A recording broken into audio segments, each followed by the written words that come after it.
Yo, this is Bobby Wine, straight from Uganda. Wape Uganda. Big up that YouTube channel. Subscribe. Osobola okubanga lugatta ku seminar oba ku conference eno. Kafulu mu kuteeka conference zino era y'omu bategese conference eno omukyala Dorone Kajumba kandi nga CEO wa Extreme Music and Events Management mu ggwanga lya Canada. Ku simu ze ez'omu ngalo esooka eri +1647 929 0340 eddako eri +1437 259 6031.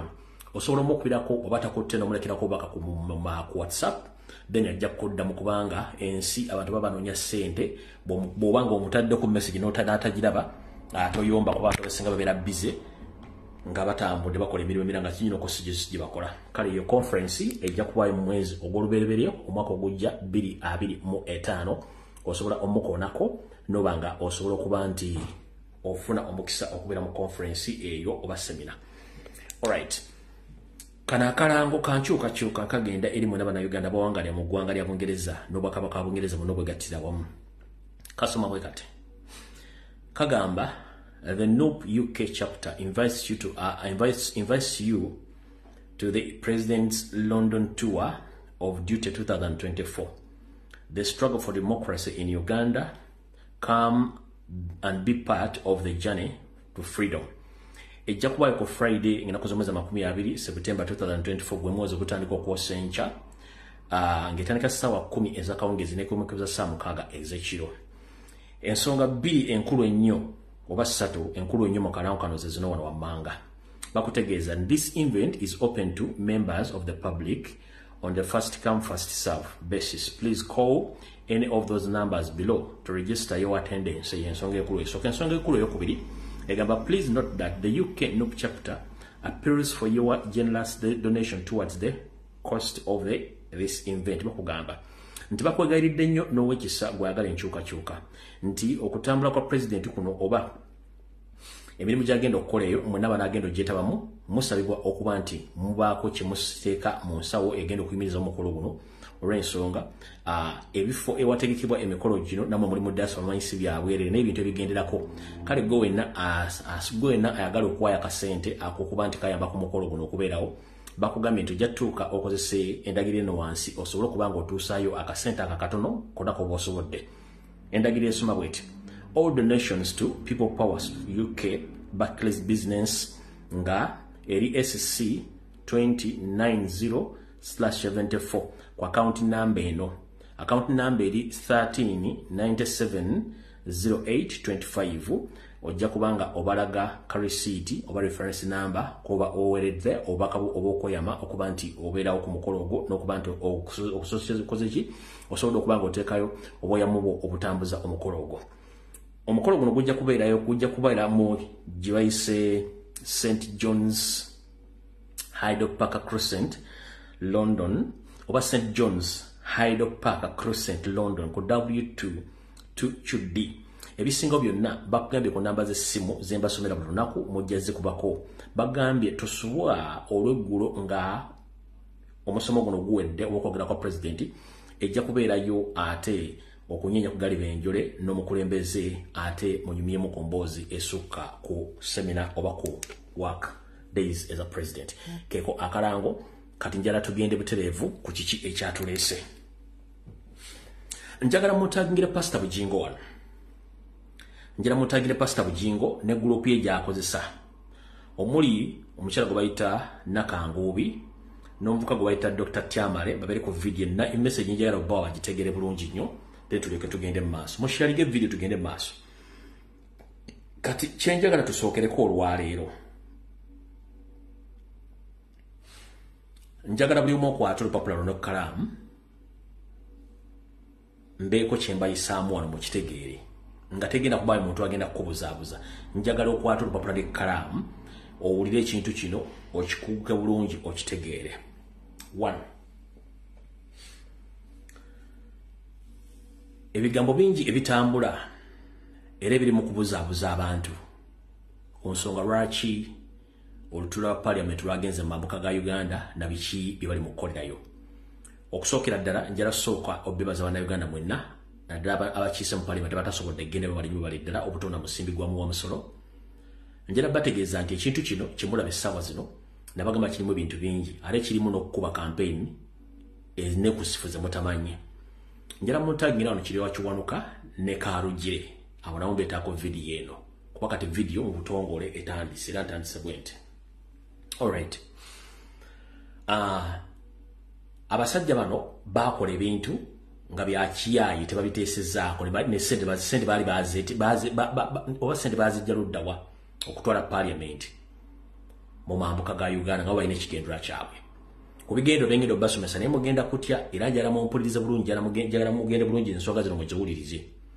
Ensonga zino parliament yatuula bagitwala mambuka oba jjuji bakita regional seating bagitwala okutula mu bitundu by'enjawulo munenga mu baasokera mambuka ga Uganda.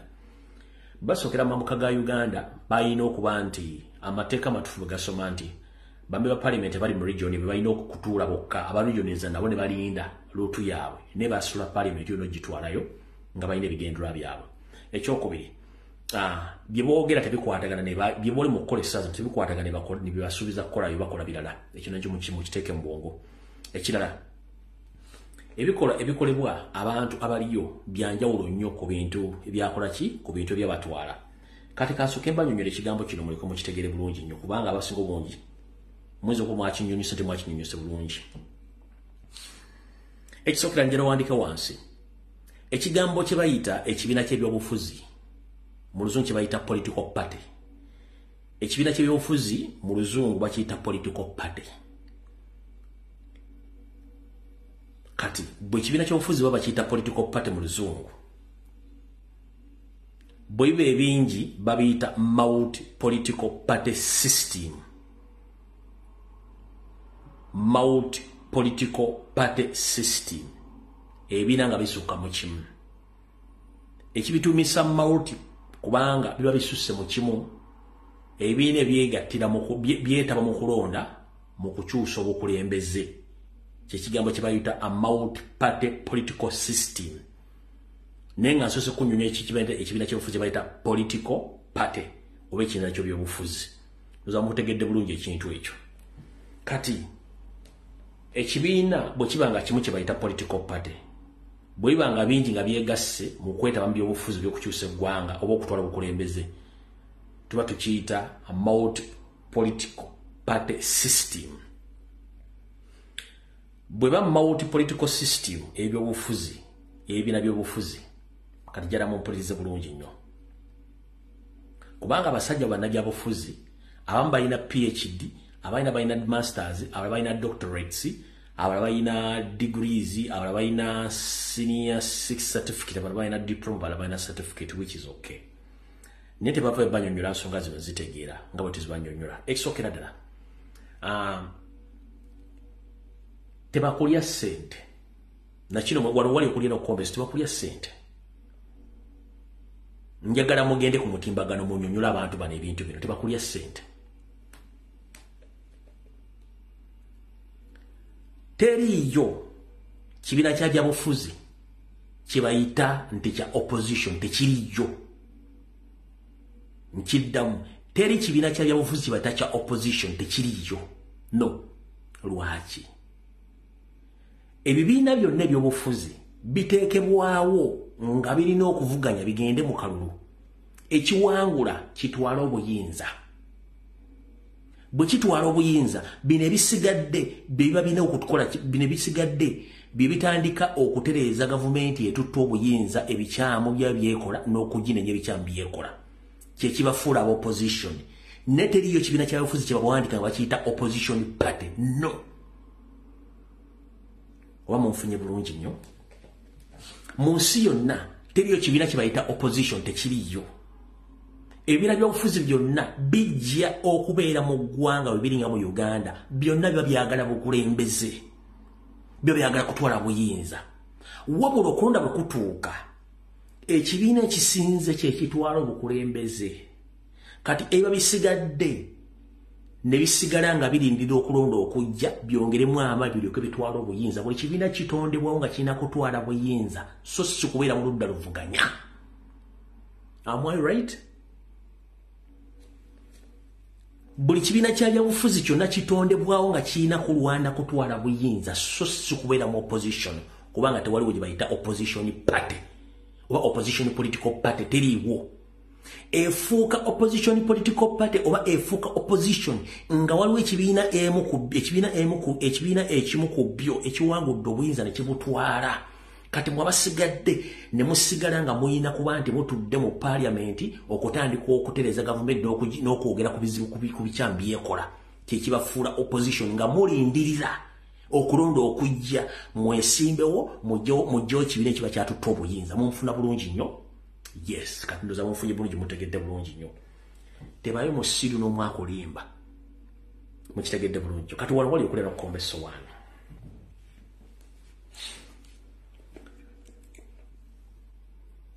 Museveni afuze eggwanga Uganda mu bintu by'ekiyaaye nga yali yeeterawo opposition ye okumuvuganya. Wabula nga tewannabaawo munnabyabufuzi yenna ajja kulabisa nkwezenge za Museveni ziri mu opposition. Nga tennabaayo muntu yenna agenda kulabisa nkwezenge ziri mu opposition nti bakolera Museveni. Batya. Nabagambako gye muvuddeko katono nti bw'ofuwangula ekifo kyonna ng'ofuuse chairman w'LC3, LC5, member parliament. Yes. Wabeera okubira esimu n'agamba congratulations kati ofuuse mukulembeze oze ku national cake. Abakulembeze behaving nga bati tebakola ne bati. So either ogendera kukusavinga abantu babakulonda oba ogendera ku bintu ebitwala eggwanga maaso ng'oyaba gavumenti okutambuza emirimu ne bakutwala we batwalira abasinga obungi. Kati wano wali okulera okukomba essowaani nti Museveni yamanya nti alina okuliyetinga opposition ye ffe gye twagwamu gye tutaategeera nga tuluza tuli mu byabufuzi. Era kansooka embazzeeyo nti abajjukira obulungi mwenna kansooka embazzeeyo katono. Nobert Mao ebigambo yagambanga ng'abiwerekereza abaali basugumbiza n'abasajja ba DP Block. Ekituufu kiri nti essaawa enfu mu lunaku ebeeramu eddakiika obusekendi zina essaawa ebeerera entuufu. Nobert Mao ekituufu yaliko ku opposition. Naye bano bampuuga baseggona akabinja kaabwe konna kaatuuka Mao n'akategeera nti kali wa Museveni. Nagezaako bagamba ne bagaana. Kati Mao n'abanga asigadde mu bbanga. Neki yakola obutafiira mu kintu ekyo. N'agamba tezifudde ddala lusogo. Nanga nti mulidde. N'ekibiina kankitwale mu wa Museveni nkimuwe. Nange nkiteeke tuleme kufiira ffenna. Mao naye n'akwata ekibiina n'akiteekayo n'ayindira NRM. Nga bamufuusinze ng'amaze okutegeera abantu bano. Oba munfuna bulungi nnyo. Kanaloza mutegedde bulungi nnyo. Bwe mumala okutegeera bwe mutyo. Abasajja bano bajja nga bambala amasuuti beebulandinga nga temutegeera kikibaliko. Kati ye Museveni engeri gy'akolamu ebintu bye abikola abantu bategedde. Mwenna abaaliwo mu 1995 n'abataaliwo njala bategeeza nti Museveni yeekolera ssemateeka owe. Mu ssemateeka gwe yakola oyo bonna abaali mu Constitutional Reform Commission n'abaali mu kulonoonya ebirowoozo bonna okukyusa constitution eyo baagikola bulungi nnyo. Constitution bagirekera Museveni agitunulemu amala agisayininge bajamendinge bagikyuse bagiteeke mu bibaba ngewedde bataddemu ebirowoozo birungi nnyo. Kati ye Museveni kye yakola bamala omutwalira ebintu ebyo teyakola nsobi. Najja yenyigamu n'anyigamu eggwanga liri Abanyarwanda. Teri member parliament eyaliwo mu 95 oba mu CA yayogera ku kuteesa ku kigambo ky'eggwanga ly'Abanyarwanda nedda. Wabula Museveni bamutwalira ebiwandiiko bino n'alyoka anyigamu eggwanga ly'Abanyarwanda n'asayininga. Bw'oba olina kitaawo muganda wo eyaliwo nga munnabyabufuzi mubuuze ekituufu mu 95 mwali mutereeza ssemateeka ono mwateesa ku ggwanga ly'Abanyarwanda agenda kugamba tukiteesa nkola tutukyogerangako. Naliwo nga ntegera tekyateesebwako wabula Museveni yanyigamu kinyige. Nkyakuwa ekizampo bagenda okiza oluvannyuma ng'omusajja yeeteramu eggwanga ly'Abanyarwanda nga tebalirambuludde liva luddawa boogera lulimi ki ye n'aliteekamu. Kati wano wali okulina okukomba essowaani. Nuupu ejja Nupu bwejja etandika okuzoganya Yoseri. Twamukuba bubi nnyo, in fact nabagamba twawangula bimba pale mebasukka mu 200 bonna Museveni n'abasala. Kati olwokuba nti twali mu kaseera kakazigizigi tetumanye baani kati atenze bwe navaayo okwogera ku nsonga ziwaga lumbu y'ekibiina kyonoona, lumbu y'abasajja, lumbu ye bagamba no time egenda kujja mujja tegeera. Kati balonda leader of opposition Mathias Mpuuga Nsamba n'abalabo n'ababalonda. Kumbe Museveni yamanya nti ebintu byonna bigenda kuyitawo nga babyagala. Amazima gali nti nga tetuwaayidde. Mpuuga tayinaayo kintu kyonna kye yateesa nga leader of opposition oba kyeyayimiriza nga leader of opposition ne ttiimu ye tekiriyo, tebajja kikulaba. Era kyayanguyiranga Anita Amongi okukola emivuyo gyonna buli bw'enguzi nga Mpuuga waali. Commissioner eyabaleetera obuzibu yali Zaake Francis. Era Mpuuga nkolagana ne Anita Amongi bazoganya Zaake mpaka ne bamufulumya parliament eyo. Ngwadde koti yagamba nti Zaakadde mu office ne bagaana okukkiriza Zaake okudda mu office. Gyonna nga Mpuuga yabirimu. Kati bana abasajja missioni zaabwe ekuvedda zaali zanga kusuula bibiina byonna kubikuba mu miwaato bwe biti. Kati nze bankwata ne banteeka emikono gitawogera buwemba. Bwenvaayo nzija nkola live ngamba Mr. President please mukulu nyamba yuwa ekintu kino ekintu kyonna kifu nga nze nkitegedde Mpuuga ne banne baagala kuyiwa kibiina kyabuzaamu. Kyebatanvuma sikimanyi ku nsi kuno bakomuledi banvuma. Nene nemerako ne bagaba abasajja bakyamu. Bakomuledi ne banvuma ne bagaba abantu bakyamu. Manga awo lumbuya ayagala kuyuza kibiina biki. Nenzijja nga kale nze kambyogere tayimu egenda tuuka. Kumbe nti nze nali nsiba kiraka nkikutte mpaka jjo ly'abalamu wano. Nenzijja nga abasajja basekanye mu State House ono no bakola kino na kino. Lumbu yalimba. Tayimu etuuka president akyusa obukulembeze babukwasa Ssenyonyi. Entabwe etuukawo batandika okwejjayo. Mpuuga akolagana Anita Amongi n'aba batandika okunya Ssenyonyi. Musajja tutafuna musaala n'emmotoka baamuwanfu mu komiti baazimugobamu tannakyakirizibwamu. Lwaki? Ulira bulungi nnyo. Ekigambo kye bayita hardliner. Waliwo bannaby'obufuzi bayita ba hardliner nga si bangu ba compromising. So Joel Ssenyonyi y'omu ku ba hardliners. Honorable Zaake Francis Butebi y'omu ku ba hardliners. Omukulu agwe tuyita owa Nakaseke Rutamaguzi Ssemakula y'omu ku ba hardliners. Togenda kumalaga mu compromising kuba Museveni ne banne bazanye bweti by'obufuzi. Nti bofuka memba parliament ng'olina office gy'oddukanya mu parliament. Kyangu nnyo Museveni ku compromising ng'omuwa naye n'akuwa. Byampankuwe. Okitegeera kati batuuka ku Zaake nga system ya mpankuwe temuli mu bwongo tagimanyi ne bagamba ojja kuvaawo. Ku Mpuuga kyabanguyira mpankuwe ne bagabana. Bwe kyatuuse ku Joel Ssenyonyi nga hardliner ne bagezaako okunyiga amapeesa ga mpankuwe n'agaana kubanga hardliner kwe kulwana wekuvaawo. Okulwana okukola ki? Wekuva. Kati kansooke mbazzeyo kebabega oba kye tuyita flashback. Roll your minds back. Rewind your minds back. Bachita rewind your minds back. Zobongo buvuge. Mu parliament ye-10. Era Museveni yayagala abeere ne opposition nga yiye nga ne leader of opposition we atya. Ye kennyini yewandiikira ebiwandiiko n'abiwa abasajja bajje babidrafting babiteeke mu parliament beteboyinge. Kadaga yali speaker. Lubega Sseggona akali amaggwa. Era aletako biru y'emu ey'okulonda leader of opposition ebibiina byonna bimulonde.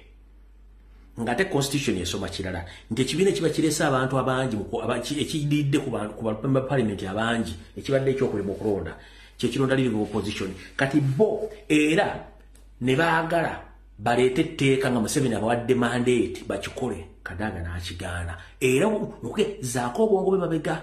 Bw'omala okitegeera kati Ssenyonyi bw'agenza okujja nga headline atakkiriza mpankuwe zannya guno zannya guli n'agaana. Kiri owakiwanuka Karugire Museveni ne Ssemwai nga yebwaka Anita Amongi n'Empuuga n'akabinja kabe konna ne baddawo ne bawa biru yennyini gye baasooka okuwa Sseggona Lubega akali amaggwa mu paliamenti ye-10 nti obakkirize balonde leader of opposition bonga bo ng'akubwako akalulu ekibiina kyo nga bakubwako akalulu mu paliamenti bonna. Lwaki baagala okukikola? Kubanga bakimanyi nti ono abalemesezza obulamu n'okutambuza gavumenti ya Museveni nga bwe baali bagyagala kyekimu ku byako akalulu, tewali kirala. Ng'ekintu ekyo kimenya ssemateeka. Kati bwe baleeta ekintu ekyo njagala nkujjukize gwe comrade ali wano. Tebagenda kuleeta tteeka ligamba nti bagenda kulonda leader of opposition bakyuse bajjawo nti ekibiina ekibadde ekyokubiri kye kiba kireeta leader of opposition. Nedda. Baleeteramu amabaga amalala gegaluwa. Ezo entambula ze batambula zonna zigenda okuggwaayo. Muyinza okuwulirako nti bayisizza kye baate bulinzi.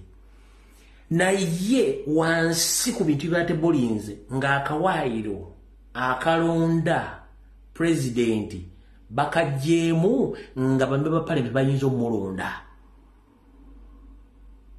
Gwe tolowooza nti baleeta kya Joel Ssenyonyi. Nedda. Nga bwe nkugenda nti Museveni bakola constitution 1995 bagimulekera agisayiningi ye ne yeewandiikiramu eggwanga ly'Abanyarwanda. Na kino bwe kiti bwe kiri indirectly mu ndeeri wano babalaze nti baagala kulonda leader of opposition n'okuleeta amendment C simanyi mu kulonda simanyi kibyo. No, eno bayina loopholes bagenda okuteekayo nti kasita banagiyisa neeta automatically kiri ekyokulonda omukulembeze under the influence of member parliament kigenda kubaamu munda nga bakitereseemu. Temonna kitegeera nakyo ndowooza. So kino tebakuleetedde nti kijja Joel Ssenyonyi. No, bayina ekintu kye bakukusa kyovula nti badigenza okuva e Kampala buli omu amuwadde miliyoni agaaga 5 nga ku akawunti zaaki. Ogende gulu transport wa miliyoni 5 baade bamaze dde okusasula ssente nga bawadde ssente kye bagenda okukola bakola ki bakimanyi. Kati wootegeera nti abantu bano babaza tutegeera. Naye Uganda zabo nga siga omusima. Bagambye bagenda tambuza regional parliament sitting nga bagenda kwogera ku nsonga strictly zikwata ku regions ezo. So nze mbuuza Joel Ssenyonyi y'omu ku kizibu kya Northern Uganda oba leader of opposition kye kimu ku kizibu kya Northern Uganda?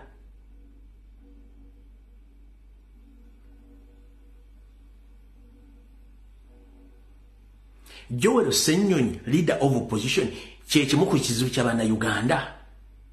Si kye kizibu. Bano bayagadde kijja mu Kampala bagende bakiteeseze eggulu. In fact mwenna bataategedde njagala bategeeza abasajja bano okukola ekintu kino badde bamaze okuteeka ekintu kino mu nkola ng'amaze okiteesaako bonna.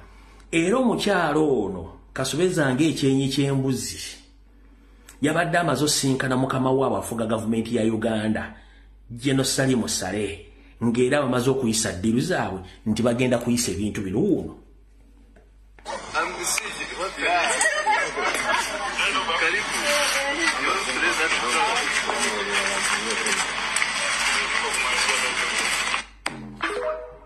Kankabadde bade bamaze osinkana General Salim Saleh okutandika okuleeta ebintu bino wulira.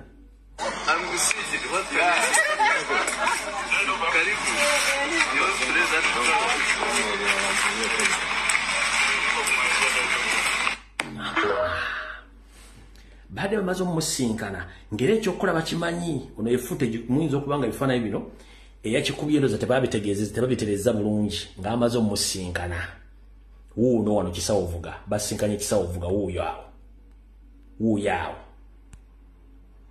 ngazo omumusinkana batudde.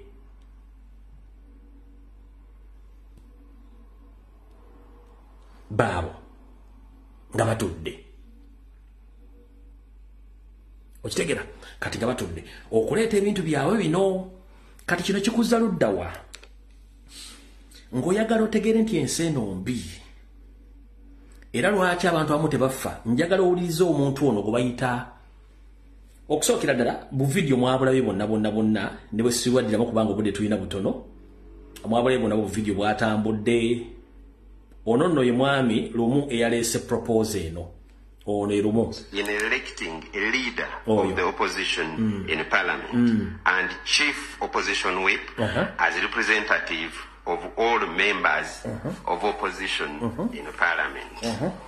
Now therefore, be it resolved that parliament grants me leave, Madam Speaker, I pray, Madam Speaker, to introduce a private member's bill entitled the Administration of Parliament Amendment Bill, a draft which is attached here to my motion. So I pray. Thank you. Kati ono omuntu ogumulingo gwa chali wange nuwa mutwe kulamusizo ka blaza ayambadde galubindi omuntu ogumulingo gwa chali wange nuwa mutwe ayambadde eskanzu esuutu loza ategera bulungi kumba magezi ayina matono kati bwaleta motion kye kino kumbe kyadde kitimaze okuteesebwako bakiyiseewo kati ekyo si kyekikulu kyekiruddawa ekikulu kyekiri wano mu Uganda tulina ssemateeka egi constitution yemu ompulya bulungi tulina constitution yemu tetulinawo constitution y'opposition so bw'olaba abantu nga bayimiridde baleeta bills oba motions ez'okukola amateeka nga ga opposition mu parliament bagateeka mu constitution that means these people they're working for Museveni nga we mbagambye political party yonna teri meant kubeera mu opposition eri meant kutwala buyinza just okuba nti babagiwangudde kwe kufuuka option oba opposition nga bwerindira okulonda okuddako kati when you see such people in the parliament tabling bills concerning about opposition, it's like opposition, it is a government under the government, mostly in the parliament. Oshitegera bayisa amateeka nga kati opposition bagifudde ng'ekitongole kiri mu parliament nga nakyo kyetaaga amateeka agakifuga nga gali mu parliament. Naye nga nkugambye wali mbadde nkusomesa ne nkugamba nti teri political party yonna nga bagiregisteringa nga y'opposition teri yonna.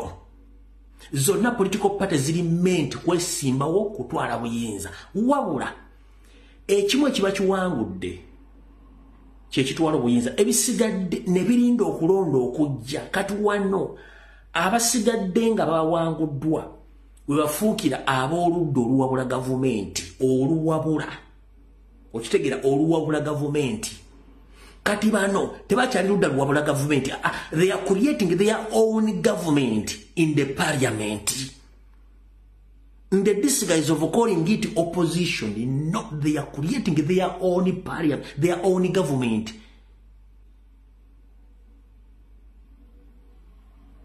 Obantu mbaba mufuna bulungi ba creating a government yaabwe nga yeri mu parliament ngegenda kubanga ediringa n'ebizibu byayo nga yekola ku lwayo nga tekyafa ku bizibu bya Uganda.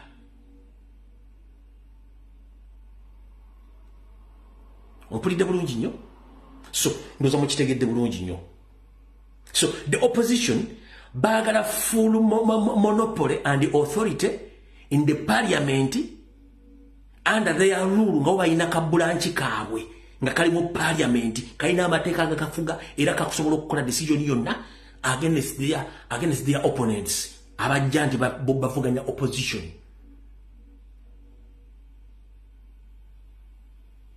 Obanchi basomeseza mu kitegedde simanyi bulungi nnyo.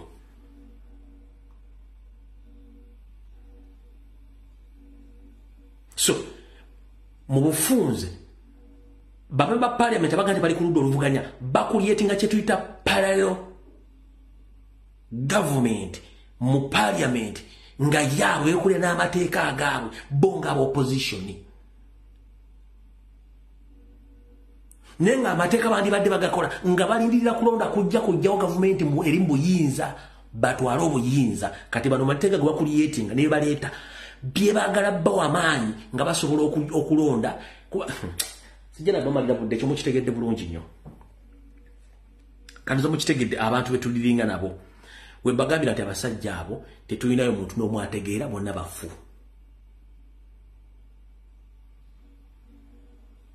era okujja kwa Kyagulanyi bwe kulwana n'obusungu balina njala kuzanyirako wano eddoboozi lya memba parliament omu bamuyita Michael Kakembombwa Tepama ow'Entebbe municipality wulira biga byayogera byabusagwa nnyo ojja kakasa wulira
ate mugamba Kakemba avuma olwo nyo sente Kakemba mwadde milioni mu mitwalo nkaaga livinga utalawo kusule kulenda kujja nga kugenda genda ekya mu byemizannyo gya paalamenti bakubuka ddaana anani abantu sente za gavumenti ne bw'olanda okukwolesa obujega egati obumu onaabufuna otya nga naawe olina amala ate olina ekyekyo tomanyi ate yagala kumanya oli disorganized twagala bakugana oyo gwe bayita mbwatekamwa naye ebyokukanga n'entonya entulaba ensisira bwe zenkana emyoyo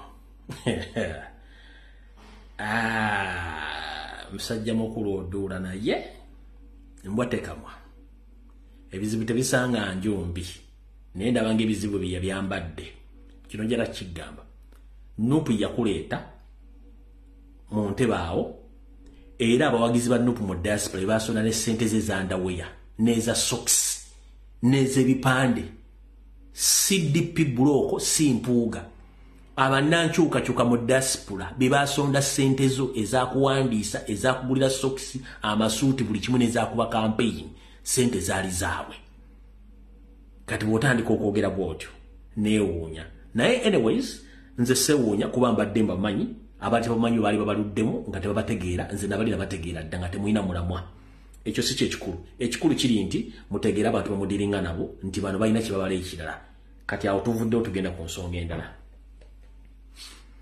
okusookera leero twala omukisa guno okwebaza pulezidenti n'olukiiko lwe olufuzi olw'ekibiina mubali nnyo okulaga bukulembeze newakubadde mulina ebisoomooza okuba nti mwalaze ebiina ebirala ki ekyokukola era y'ensonga lwaki bali mu kubatambulirako eby'enkola ey'ekika ekyawaggulu ekyo temukifaako mubeere nga mukimanyi kati njagala nsooka empiseewo ka security alert kano kagende eri pulezidenti then tusimbule video nga bwe mwandijagadde ogiwulira ka security alert keekaluwa Mr. President kansule nti kwoli kano bajja kakusalira mu bakakuwe kali ludda wa alright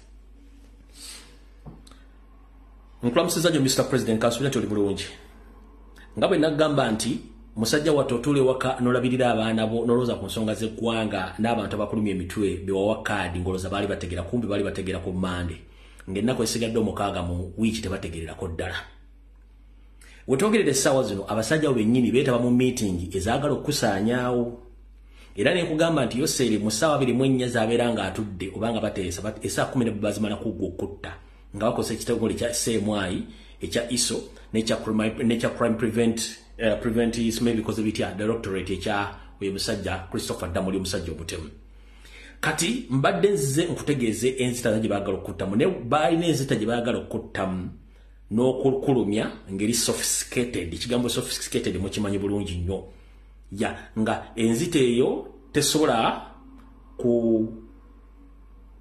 tesobola kulabika nti bano ba gavumenti baakuse nga n'omuntu akira batasobola kutegeera nti baakuse kati leero baleese ebintu biri baateesezzaako bwe baagala okukola wano baagala kujjawo oba okukuba ewantu wakuluma bakumala amaanyi alright okusinziira ku bitabo bye badde bawandiisemu enkola yaabwe baanokoddeyokko enkola omugenzi kati ennyindo gye zirembekera mukoka omugenzi Robert Mugabe gye yakola eyali amuvuganya owa MDC Tizevengelai engeri gye bamuttamu engeri gye banyigirizamu famina buli kimu gye baagadde bakole balyoke bakole ki bakumale amaanyi bagambye batya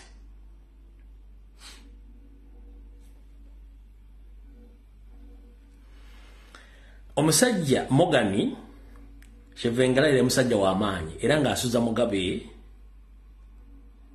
nga tatudde era nga ye teyali musajja wa buvuyo nga naawe bw'oli Mugabe yagezaako nnyo mukolako effujjo n'agaana ne bagezaako n'okusharinga gavumenti nakyo era ne kiyika butaka Mugabe n'agezaako nnyo okukola akavuyo okukutiisatiisa muno mwe yattira abawagizi be abasukka 200 ab'ekibiina kya MDC bwe baava nga balaba tekibamalidde ne basetinga omukulu ono Morgan Tsvangirai accidenti ennaku z'omwezi zaali 6 omwezi ogwokusatu mwaka 2009 era abantu bangi baafa. Bwe baavaawo ne mukazi we Susan Tsivengerai bamutta oluvannyuma lw'okumuseetinga akabenje emmotoka mwe yali atambulira n'ekonagana emmotoka endala mu mwaka gwa 2017 bwe batyo ne bamutta. Bwe bamutta kyaleetera omusajja ono bambi okuba nti yafuna obuzibuzibu n'ebyobufuzi n'abivaamu kyomula temukyawulira ekintu kyonna kye bayita MDC mu ggwanga lya Zimbabwe. Ki kye baagala? James Birungi, Emi Katabazi, Christopher Damolira, Muhoozi Kanyerugaba, Yoseri Tibahaburwa, Kahanga Mohanga, and other officers in intelligence agencies of Museveni. Previously, they sat down and organized a new strategies of how to eliminate you and even to make harm or to cause harm, against which harm can easily weaken you, as I've read in this small note here, according to what happened to the Morgan Tsvangirai of Zimbabwe. They are planning to set an accident which may cause death to you, as well as to your wife or to one of your children or kids. And they are mainly targeting either Subi or Kampala, capital city authority. Mr. President, ompuliriza kibaliza otinze kati kola nkola Mugabe gye yakola ku musajja oli gwe njogeddeko nga bagenda ku setting accident nenga balobodda bonna bano bola bano bayita mayiga bandi bonna ka group nga bwakajje lokateka ku meza n'okanjala batuzizze emito bonna bali mu kintu ekyo. Bagamba fwe tumala omutusaka bwakire lwakiri tufune eddimu lye tugenda omuteekamu erinzo omutuuza wansi ebbange eddene ebyobufuzi abiveemu nga either batagetinga babi omujjawo oba kugana mapeesa 2 okuli Subi ne Kampala Capital City Authority mutabani ogwo bayita Kampala ku bantu 2 kwa 3 baagalako. Kino bakikola nti bakulumye ofune stress osobola okubaviira mu byobufuzi odebbali. So Mr. President, bera mwegendereza ebintu bino bitekeko amaaso moji nzo gwangwa naddibanga gwakudibaga buli kye babagenda okukola kati neyo system nayo njogenda tenga yabadde nekusifu nnyo kuno James Birungi kwoli Muhoozi kwoli Emi Katabazi kwoli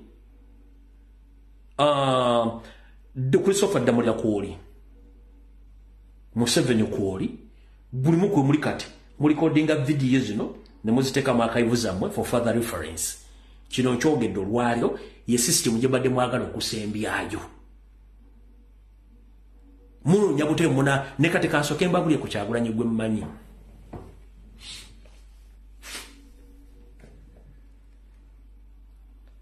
Kyagulanyi gwe mmanyi gwe mwagala okukola ebintu bino as well Katonda ya mukumi okutuuka wano kyekisooka. Ekyokubiri wandikola ekintu okulumya omuntu n'owunzika ng'oyambe muyambe ekkiriza. Musajja wa mirembe ate asonyiwa mangu naye singa omukola ekintu n'akimanya nti wakimukoze Kyagulanyi tasonyiwa. Museveni ne gurupu yammwe Kyagulanyi musajja wa mirembe era osobola omukole n'akusonyiwa ne Kyagulanyi bw'amanya nti wamukoze ekintu ne kimuluma Kyagulanyi tasonyiwa. Ekyo kyo nkimanyi. Ate okulemererwa ayonoona ekyo kyo Museveni Kyagulanyi bw'oba omukola ekintu gwe nolowooza nti ogenze nakyo mu sisitimu ye gye mmanyi okulemererwa ayonoona. Abaganda we tugambira nti bwonyigiriza ennyo ennyindo ogireeta omusaayi. Abasumaliya n'abantu abali mu nsi z'Abarabu abasinga obungi okufuuka abatujju. Yes, abamu babasomesa ne babasiimula obwongo. Naye abamu bagenda okujja nga babattira dda abantu baabwe nga takyalina option okujjako okwenyigira mu kintu ekyo naye akole kye bayita revenge. Museveni Kyagulanyi takuttiranga muntu wo era tolina muntu gwali ofiiriddwa mu byobufuzi. Tolina. Naye gwe o making sure nti lw'otuula you all about discussing about death nga zino oziteeka ku bantu abakuvuganya. Kyagulanyi gwe mmanyi musajja wa mirembe era ekintu asobola okireka ne kiyita ne kasita amanya nti yala mutuusaako obulabe n'obutuusa ku muntu we gw'ayagala tajja kuzikiza mpaka nga naye afunye ekyayagala. Ekyo kyo kikulabuuliddewo. Kuyinza okuba temumulabulabire mu kuyima nga temumanyi deep inside ye kyalimu. Eno system gye muleese empya ey'omukola nga Kyavanga Morgan Kyavangala. Yes, you can do it, you can apply it, but I'm warning you. Futabaga twakulira mu ghetto mutulabano nga twogera. Yes, twali forming niye osobola okunkwata ewabi nenzira mu ghetto system. Mu system ya ghetto bagiyita kinanjo kyankimize.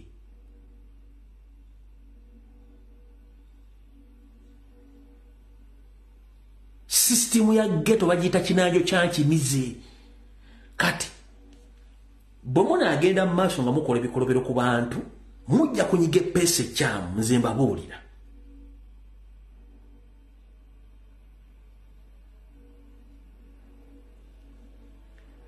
Olw'okuba obwongo mulina butono temusobola kumanya nti Kyagulanyi gwe mwali musuubira okuba nti yavaawo dda.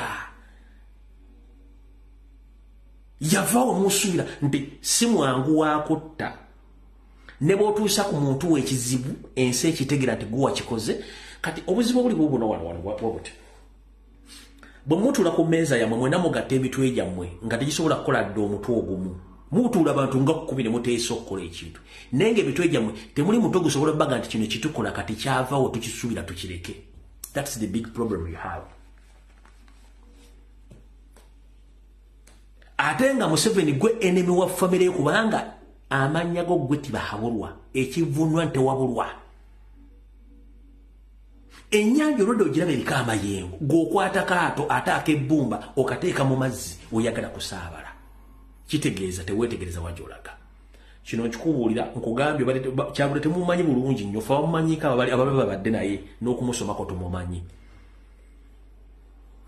Mulungi nnyo mwogera osobola mukola ekintu bya bulijjo n'aseka n'akusonyiwa naye kasita omulumba ngo oyagala musaanyawo n'otusa obulabe ku muntu we gwamanyi nti yoyo tasonyiwa ate mpaka nga naye akutuusizaako kyagala ofune mwenkanenkane evvumbe sekyobeera ng'okimanyi nti omuntu gw'odiringa naye gweyagala otuusaako obulabe ku famire ne ku ye yennyini singa anaakikonfame nga nti gwe wakikoze. Museveni waliwo public olaga omwana ogwo omulenzi muhoozi wabula olina abaana 10 mwaga.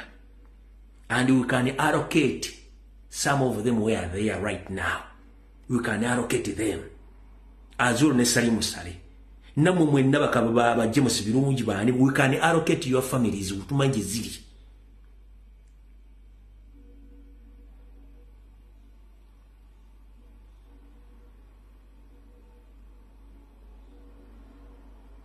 Ekyo nkibabuulira. Nze nago mulano munda bantu ndali forminga ne muntu osobola okwogera ensonga zino. Era kyobola bamanyi obulungi bwawangadde nange. Bwe nkuviira tongoberera. Ezimu ku tactics kasita nkuviira tongoberera. Kuba olumabbaza okuva nga amanyi nti ekintu kiyinza okugolenga kantambule enva bamanyi bawangadde bamanyi nti kasita lumbu yakuviira mu bwaso n'atambula n'agenda muviire. Oba singa asirika n'atavamu kuva mu kigambo kyonna mwesonyiwe. Era nayinanga nekko ne babalanga mu companies n'abaga nti boss ngazanga bemuga nti nsonyiwa siriiwo. Nkugamba siriiwo nga nebyanze nga ti siriiwo please nsonyiwa. So bwokakalo ojja okutegeera nti siriiwo. Ekyo nange n'ekitwala ne kinkuliramu era singa nsanga omuntu nga tali mu mbeera yentuufu simuforcinga kukola lwakubeera kyali manya nti taliiwo. So kino kigamba nga nyo bakama bange nga n'ebizibu ebintawaanya ng'agenda kunteeka mu mbeera esobola omuddamu okuga nti ambeera esole siriiwo sinze gw'oyogera naye era abasinga obungi baali bagenda bakiiga kampuni zakolera abaga musajja obwanga azaalibwa ati mwesonyiwe. So abantu balina ebizibu byabwe kati goyinza okuza notudde mu State House mukomandinga okutta abantu balina ebizibu byabwe olw'okuba nti abantu basirika mumukole vulugu wamu awo tuvudde osagala balwisaawo. Kati mukulu Pastor Bujingo njala soka kutegeeza wayogedde ebigambo bino njala kwadressinga n'abakozi bo. Omwami ono yayogedde bw'ati. Famire ya Bobi Wine gwe muvubuka gw'owulira tekyaliko maavu n'ow'omu kyalo bamugjayo naye sina muwagizi gwe nawulira gwe bazimbira. Sina muwagizi waabwe gwe nawulira gwe bazimbira. Kati ekisookera ddala nga ngenda okuddamu zanya vidiyo eno njala muwuliriza ono omwami ng'ayogera bene mutunuulire abantu abali mu kyaki ye mu kidaala kye body language ye facial expression n'engeri gye bamuwuliramu ng'ayogera ebigambo babyogera then mmale mu addressing kyenjagala musooke mugoberere mu kavidiyo nokwengenda okuzanya mu ebiga byayogera ne abantu bayogera nabo engeri gye bali yakitingamu n'embeera gye balimu ojja kutegeera nti abantu bamanyi just basirika busirisi. Kakabadde mu kawulire yayogedde bw'ate. Famire ya Bobi Wine gwe muvubuka gw'owulira tekyaliko maavu n'ow'omu kyalo bamugjayo naye sina muwagizi gwe nawulira gwe bazimbira. Sina muwagizi waabwe gwe nawulira gwe bazimbira nti n'abafudde bamulekwa tebalina kiyambi wabula babeera basaba weberewo abalala abasiiwala bafe bo bajja bayimirire ku ntaana olimirira ku ntaana nga batandika nga bamulaba embeera eno naye nga afudde si waabwe ya nja kubabuulira amazima ganyiige amazima ga Katonda mu ggulu mu famire y'Abanyanzi tewakyaliyo mwavu n'ogo bye batunda teri abimanyi naye bonna bagagga.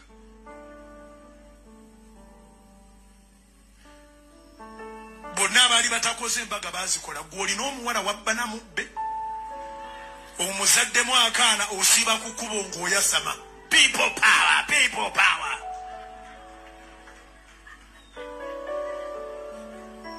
Gye wajja omuwala tebaamukuwa b'obagira bonna bakoze embaga ziweddeyo mu mulembe gwe baga nti mubi. Mu Uganda embi gye baagala eveewo baleete empya lwaki mwe muli embaga. Alright. Mukulu Niyonzimana Bujingo buno bakanjala babukutuuseeko. Oli musajja mugwira eyajja obuzi mu Uganda okubba era kabeere mukyalawo oli omukulu Teddy Bujingo yali tamanyi famire yo wajja buzi wajjanga ogobalwayo ogobaluma mpaka mu Uganda wakaleeta muganda wo n'emyezi 6 teginnawera ensi okumanya nti oyina muganda wo obusibuzibuzi bwa Kyagulanyi. Ekyokubiri famire ya Kyagulanyi ndoozo manyiko abantu nozanga batano bomanya bali ku social media okitegedde bulungi nnyo abo bomanyi be baganda ba Kyagulanyi bazaalibwa nabo mu maama. Famire y'omugenzi Sentamu azaala Kyagulanyi alina abaana basukka 30+ mu bakyala ab'enjawulo.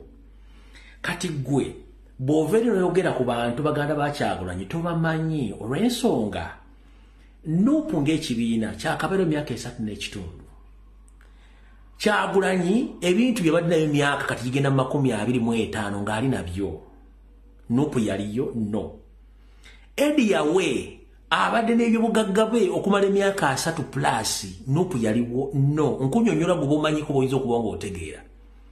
Kankunnyonnyole nakakubulirako Kyagulanyi kennyini nkubuliddeko Edi yawe. Owulira? Kati kankubulireko abalaba otamanyi. Chairman Nyanzi ye mukulu w'abano abadde ne ssente ze nga Nuupu tagiteriiwo nga yeekolerera. Okitegeera? Awo basatu. Mickey Wine akoze ssente ze nga ali mu kuyimba nga ne wiiki ejja ayinayo konsati siza nopu nkujjukiza tugenze ku mulala wani tugenze ku Banjoman babakubulira true story ya Banjoman engeri gyakuŋŋaanyizaamu ssente gwate weetaaga bwetaazigwe nga bujingo osule microphone ogenda olaga obulamu bwe butufu yakuŋŋaanya tafali buloka ku musenyu okutuuka ku kyali ssente yazifuna tebannagenda nubu tennabeerawo Dax Katero n'omuto no si Dax Katero Dax Katero emanya gafaanaga omwana yakajja ave mu ssomero yali mu kuyimba atetenkanya bulamu tugenze ku mulala g'oyinza okubatoma muta Julius Walakira ssente zazikoze okuva mu butonga naye atetenkanya era ne gyali tomanyiyo ssaawa zino ne bannyina abakoze emirimu egy'enjawulo okitegeera Kyagulanyi Kamwokya teyabbawo bubbi Emagere teyabbawo bubbi ne Busabala teyabbawo abantu bakoze bukozi so tebalinga gwe nti gwe omulimu gwo gwakubba bantu no okitegeera bulungi nnyo ate bwadde okola ka video kano naawe n'oyogera bwoti wulira bulungi nnyo kalitukakaneko tutuleko katono eddakiika nga 2-3 sande eno letugenda okusembyayo kampeni ya Pentagon yene ku mutwe yakuzimbibwa kalitukakaneko tutuleko katono eddakiika nga 2-3 sande eno letugenda okusembyayo kampeni ya Pentagon yene ku mutwe yakuzimbibwa kampeni ya sente za satellite ya sande eno letujja okusembayo okuwaayo wa satellite ku mande nga 2 kisiiro ate tukeera kusasula tumaleyo olinamu akatonotono kembadde mbaga nti tugira tukyali ku mpewo katono nnyo dakiika ng'emu 2 alinamu sente za satellite zijjeeyo sinzireko ekimu kya 10 ate sizeze ekiweebwayo kuoba osobodde kuoba oweereza lwa satellite situka ojjene wakubadde ng'ekuba ebitonyi ebisotuwano waggulu byanozedda kati mukulu Nnyonzimaana naawe kennyini weekanze okwogera ku kigambo Pentagoni wakyekanze ng'omanyi tekisoboka weekanze okwogera ekigambo Pentagoni ng'omanyi tekisoboka n'okyeka kankadibaddizeyo katono muwulira bulungi nnyo yeekanze kennyini kale tukakaneko tutuleko katono eddakiika nga 2-3 sande eno letugenda okusembyayo kampeni ya Pentagon yene ku mutwe yakuzimbibwa kampeni ya sente za satellite ya sande eno letujja okusembayo okuwaayo kati asajja Abanyarwanda mwekaza temulina abakwatira nsawo kati bino ebibuuzo njala bigenda eriwo mukulu Nnyonzimaana ogambye nti Kyagulanyi talina bwazimbidde njagala oyawule political party ne church njagala oyawule abantu abalina okulala obuvunaanyizibwa bwabwe ekibiina ky'obufuzi tekizimbira bawagizi baabwe sebo gwe ayina endiga ezikuwa ssente on a daily basis bameka be wazimbidde ennyumba ku ndiga zo ekyo kibuuzo number 1 endiga mmeka ze wazimbidde ennyumba gye ziva tolina nga ne ssente ze baasonda ez'okuzimba Pentagon wagizimba wa mu Kigali era gyeri lwaki tewagizimba Kampala ekyo kibuuzo kimu tugenze ku kibuuzo ekyokubiri emyaka gigenda mu 20 bwe mbaserabidde ng'oli mu kusumbira ku ttaka eryo ennyini naye ng'abantu bamanyi obasuubiza okuzimba Pentagon mwe abasajja n'abaami bali awo besigenda kuyita ndiga kambategeeze ettaka lyemuliko lya Muhoozi Kanyerugaba buli mmisa gy'ateeka waawo ne activity z'akolera waawo sente zammwe ebitundu 7 ku buli 10 sente ezo zigenda wa Muhoozi Kanyerugaba okusustaining obuyaaye bwe 70% of the money Bujingo collects from his followers he takes that money to Muhoozi Kanyerugaba because that land belongs to Muhoozi. Bujingo can't even set up a single room on that land because that land belongs to Muhoozi. Each and every coin he collect from you, 70% of that money, he takes that money to Muhoozi, that is his boss. So I remember buzabuza. Ekyo nakyo mukitegedde. Mukulu Niyonzimana Rosias Bujingo musajja omunyarwanda atonye moli. Richard musajja munno eyakulinnyira mbigere n'ayita mu nnimiro ya zaabu n'omukuba ebyasi ng'ali mukuula mu nnimiro yo ebijanjaalo. Mpozi wamuzimbira enju. Bodyguard wo gwakwatira mu lusuku Eden ng'ali mukuluma apozo n'omukuba amasasiro omutta. Mpozi wamuzimbira enju mukulu.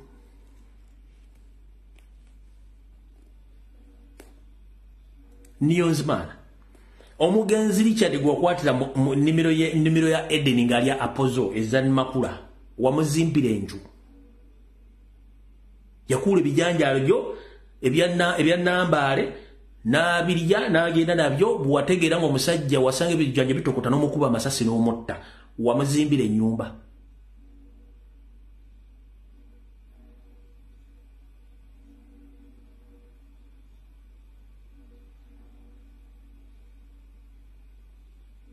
Mbuuza bubuuza just mbuulizaako neighbor wange wano Mr. Bean. Mbuulizaako Bean ali Canada. Ne Bean kenyinti wamugulira de futi 23 wasobola okuteeka omugongo gwe. Yagenda yagenda naye akulima. Bean Mr. Bean nkulamusizaako bujingo yakugulirawo ka futi 23 nti kagula. Okitegeera. Kati ndi wano kugamba. Kyagulanyi tetumulabirako nga politician Kyagulanyi ye muntu alina ebyokulabirako enfofoolo ne famire ye yonna ffe gye tumanyiiko naddala ya maama we amuzaala ne baganda bonna kyakulabirako mu Uganda. Tuli mu kintu kye bayita struggle, but these boys and girls, they are real strugglers. They struggled for their lives. They are well off because they worked for that fucking money. Nobody gave them even a single coin.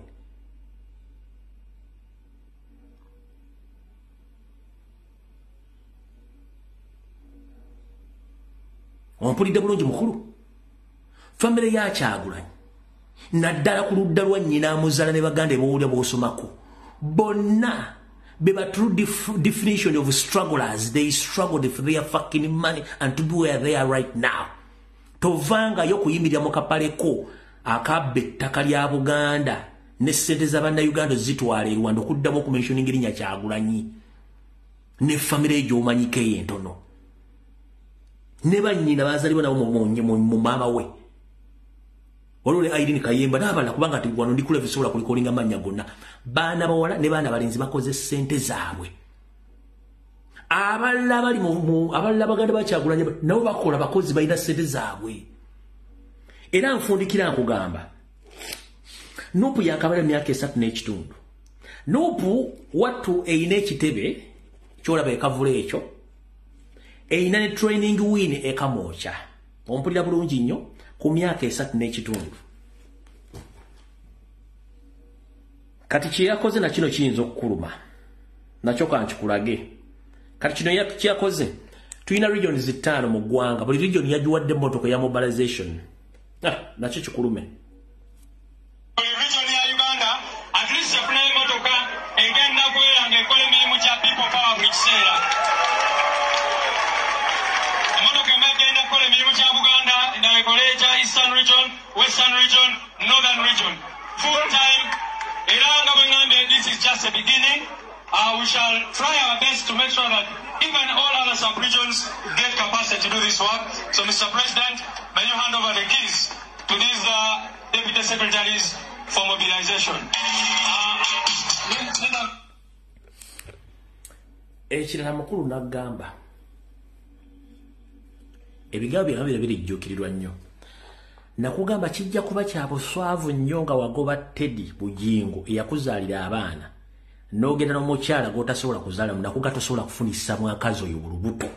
It is on record video nje ziri enkadde nakugamba gy'onookoma okukwasaganya ebintu ebitakukwatako tosobola kufunisa mukazi olubuto ate ne nkugamba n'ekinaakujja amannyo mu kamwa era ajja kubeera mukazi olwakuba tokimanyi omanyimu Abanyarwanda mutegera lwakubiri ku butale bw'omubuulo nga gyebuli gye mutegerera gye mutwala ente zammwe n'embuzi mutegera lwakubiri nakugamba tolisobola kufunisa mukazi olubuto kubanga tosobola yakulogera mu kapale ka munda lwakanyika mu mazzi ng'otabuka kati gw'olyawo ojja otulekanda wano ebyobufuzi tebikwatako bireke kubanga gwoyogerako after 3.5 years azimbye ekitebe alina training wing hamocha alina office okwetola Uganda yonna wadde zipangisibwa eza Nuupu region 5 yaziwadde mmotoka n'ebirala bikyajja kati yensonga lwaki mwenda mwaganginze apo gwenkomaze tugenze ku mulala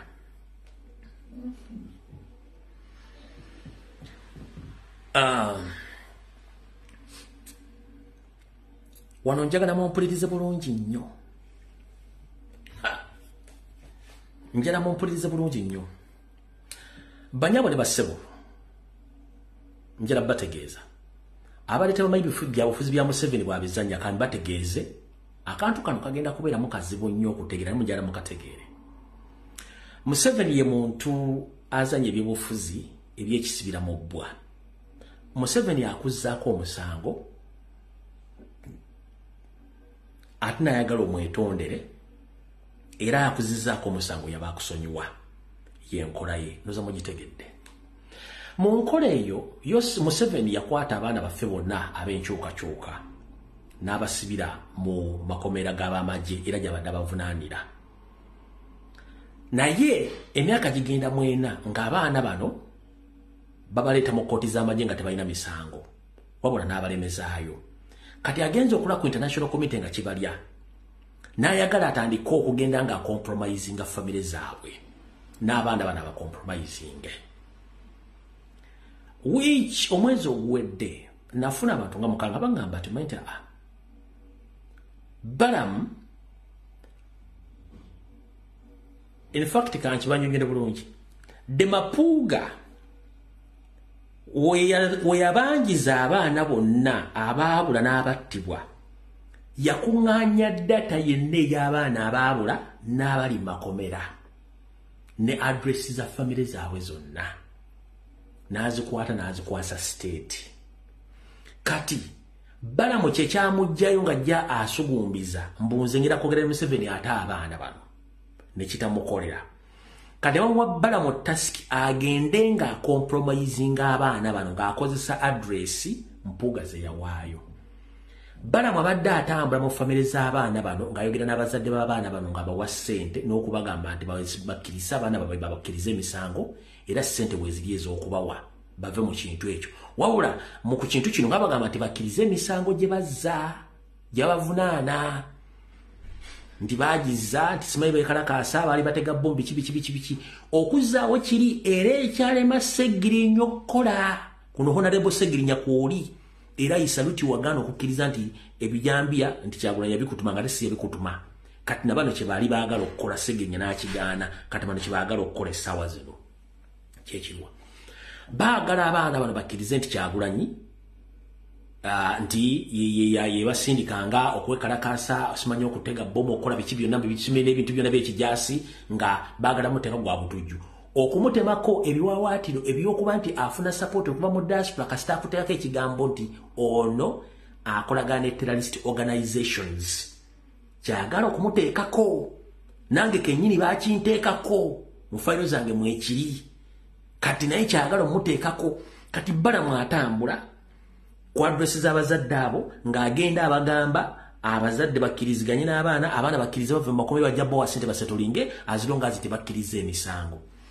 bulaza nga tonnakkiriza bw'okkiriza nti wazza omusango otazza ne ku gogo kye wakkiriza kigenda kubeera kitegeeza nti profile already eliddumud tolina wogenda kusaba visa ng'obadde wakkiriza nti wakola ebikolobero by'obutujju by'otaakola nkiddamu gwe mwana muwala ali mu kkomera n'omwana omulenzi ali mu kkomera ngenda kwegayirira kwatirira bamugumu pulezidenti akola buli kimu ekisoboka famire zammwe bazituukirira era bazirabirira abazadde b'abaana bano njala bagamba balamu ne gavumenti okujja batuukirira bakkiriza abaana bamisango gye batakolanga wano omwana we yenna agenda okukkiriza ng'ali compromised ne kye bagenda okukkiriza kigenda kubeera ku Google nga talina wagenda kusaba mulimu bajja mubuuza wali ozizzaako omusango bateeke erinnya lye mu system bamulage nti ono yeetaba mu bikolwa by'obutujju ebitaaliwo profile beefudde ne bw'anaagenda okusaba visa ku embassy yonna bagenda mugamba wali ozizzaako omusango bw'ogwegana ng'oteekamu amanya oteekamu nti ono terrorist yakkiriza omusango tegwamusinga tolina wogenda kufuna visa tolina wogenda kujja mulimu nenge ebintu byebakugenda okukozesa bikyamu tebikkirizibwa amateeka tebiriiyo abazadde mukubiriza abaana bebakwatiddeko bambi tubasaba manyi nti ebbanga ddene naye bwe bagamba nti Kyagulanyi abasibiza Kyagulanyi abagamba please bwe mba mugamba nti abaana bali mu makomera bizinensi yange njagala mbate bizinensi yange egwe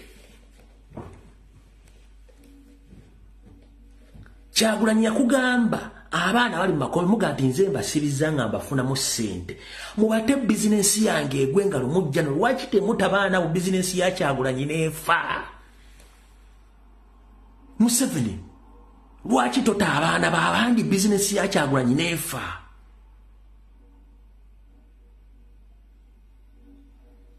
Kyagulanyi alina ekkomera oba Kyagulanyi alina dooni ziwamba abantu mumu abawamba okitegera bwabanga bizinensi ya Kyagulanyi baana bali makomera please mbate bizinensi egwe nenupu ejja kubona ekitebe bajja kitunda as simple as that in fact kambo magezi release those political prisoners wajja kutemya ezi mukaga nupu ngegude Kyagulanyi nga naye ekitebe bakitunda bakijjawo nga kivanga political party for as simple as that kyemwagala so don't waste your time mukikole ekyo mbanga akimaze njala bategeeza kigambo kimu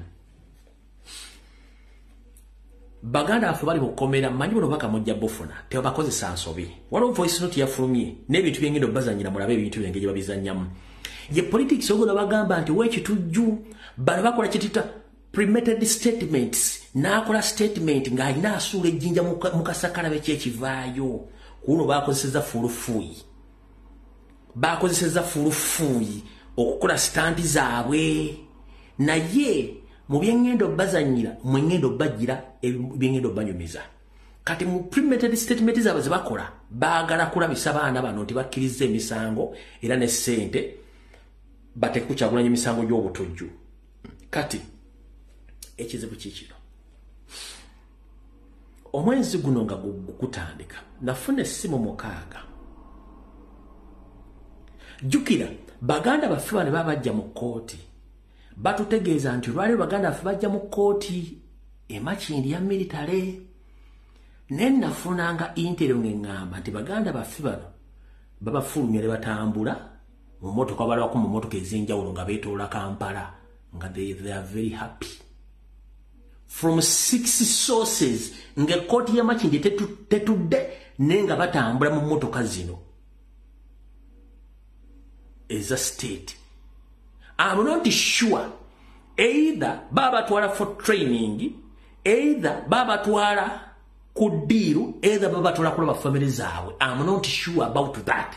But if a suspect is not presented in the courts of law and you see him or her being driven in the state vehicles, then otandika okufuna suspense nti kiki ekigenda maaso ku kintu kyo. Nafuna sources mukaaga. Kyesimanyi activity gye bagenda kukozesa abaana bano.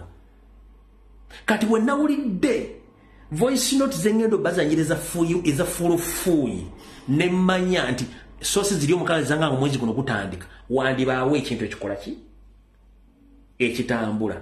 Naye ba comrade mwenda ngenda basaba temulumba ba comrade bali mukomera be bakozeseza ensobi n'aballa. Tukozesa system ya president nti ekyokya okirinda ne kiwula n'okikwasa engalo.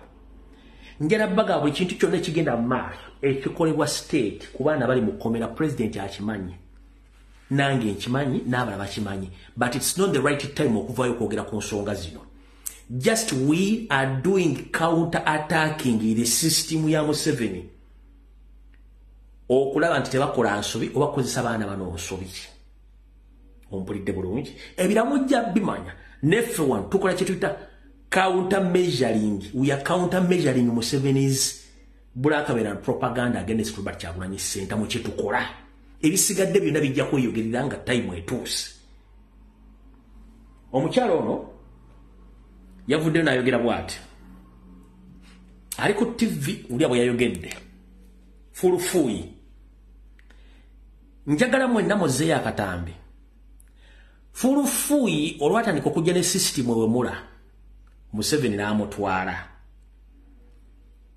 ne Kamoocha ku kitebe yatuukawo ne Katonga ne Buntu yatuukawo Kavule yagenda lumu kati agamba nti omu ku bantu baatendeka okutega bomu yaga kati eno statement yakoze jembaga bakira premeditated statement ndi naye baamutendekako okutega bomu kati if they are looking for the suspects who participated in all those trainings fulufuuyi bakozesa ki ku TV ne mu Uganda bandi badde bakwata ddango lyamanga the suspects if you confess that you are the one among those who were trained to riot muulire bulungi omanyi state egenda nekozesa abantu nga Windows ntono nnyo tebasobola kuanalyzinga bintu bino fengeri gye tubiruddemu bw'okofeesinga nti naawe wali omu jjukira nekijja nekitandika okukaba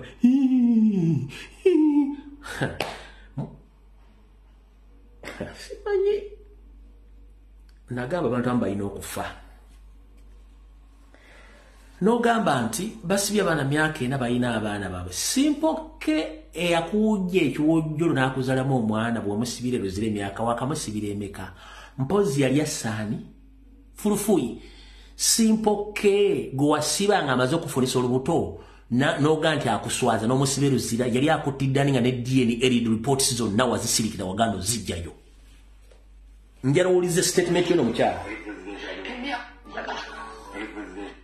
kino kye bayita pretense oba kye tuyita act iso etendeka abantu ne bajja bakola ebintu nga gwolaba kintu kya ddala kintu kyakuzanya ziri zibeera drama acting kati jjukira Senkubuge siyaasa y'omu ku ba actors era naye akolera iso James Senkubuge siyaasa oli informant wa iso iroli agent wa Salimu Sale ekyo nsijagala ekitegeera kati njala musooka mulabe acting drama wono mukazi gwe yataddemu nenjala mukotingemu ekintu kimu yayogedde nti babatendekanga okutega bomu ngaddi kubanga nopu wapipo wagivaamu dda njagala muwulize buno omanyi basomesa ebintu bino mubitegeere nti Museveni atendeka abantu okukola ebintu bye nga waliza nti bantu bategeera bintu bino ogenda baddiza muliro muwulize bulungi nnyo ono efulufuuyi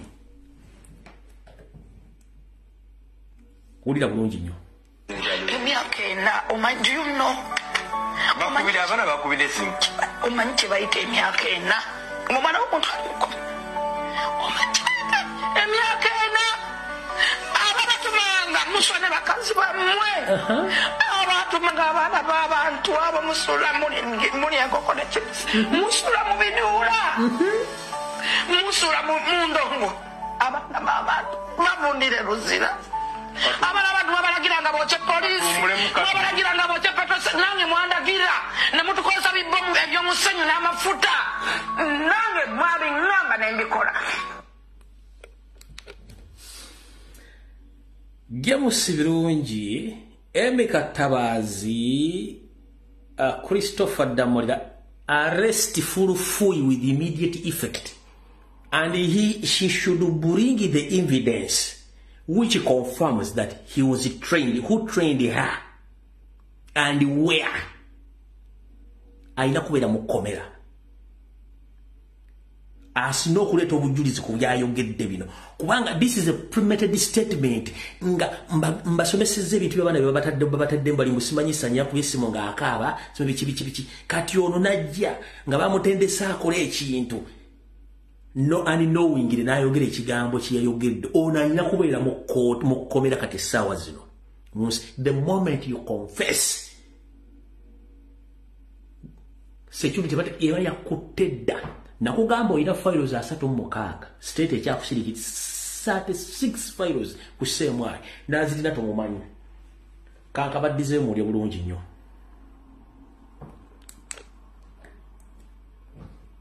kati eyasanya sigenda gizanya naye eri related ku kino kyeyayogedde wulira presidential. Emyaka ena omanyi you know. Bakubira abana bakubira simu. Omanyi kibayita emyaka ena. Omwana w'omuntu aliko. Emyaka ena. Abatumanga musone bakazi bammwe. Abatumanga abaana b'abantu abo musula muli enkoko ne chips. Musula mu binuula. Musula mu ndongo. Abaana b'abantu bavundire luzira. Abana abantu babalagiranga boche police. Babalagiranga boche patrol nange mwandagira. Namutukozesa bibomu ebyomusenyu n'amafuta. Nange mwabi ngamba nendikola. Bakwana likekisa kya Katonda nali mugazigezi. Nze Katonda yambereddewo. Nagamba batugamba tuyite mu fureje. Tulumbe police. President Museveni nkusaba. Abaana abali eruzira bakwatibwa ku musango gw'ebyobufuzi abaana 32. Abana basonyiwe. Katumulemu katono. Osobola bazala ngabo. Alright. Munsi wano wendi n'ensi zirina amateeka. The moment you confess that I was once among those people who did this and this and this, oba tonnava kulumuza microphone. Bayinza either kuchimira mu ambulance or wanza kuchimira mu 99 yennyini. My ambulance ne 99 obugombe bifaanagana. Tosobola kusukka waawo. So nabagamba nze ndi artist naye atali muyimbi ate nga n'okuyimba akusobola kubanga ekyo kyo nkimanyi lwakuba nakigiye field nagigaana. Nsobola okuyingira mu kalakita yonna mu muzannyo gonna gy'obompandiikiddwe giyingiramu. So kati bamutadde mu kalakita y'okujja okkaaba olw'okuba nti tali talented bino si bintu bye. Era karakita yamulemye okuyingiramu akaabye otuziga ate n'akalowooza akasala tumanyi mukwasa miranga kwiga akakalu niye ate eddoboozi alisala alaga nti alumiriddwa nnyo ate then after n'akonfessinga. Kati mukulu faamu tuli ku intaneti kuno kujjawo bulimba bwa Museveni bwakoledde emyaka almost 5 ng'ajja abuzaabuza abantu. That case is closed. Obasa nyomo kubidde simu that case is fucking closed. No question, no answer. Kati mission ya mukama James Birungi ne Museveni muhozi ogisse kubanga just nkutte mbukusi mu video yo ne ebigambo ne mbikyusa ne bitegeeza public kati mission closed.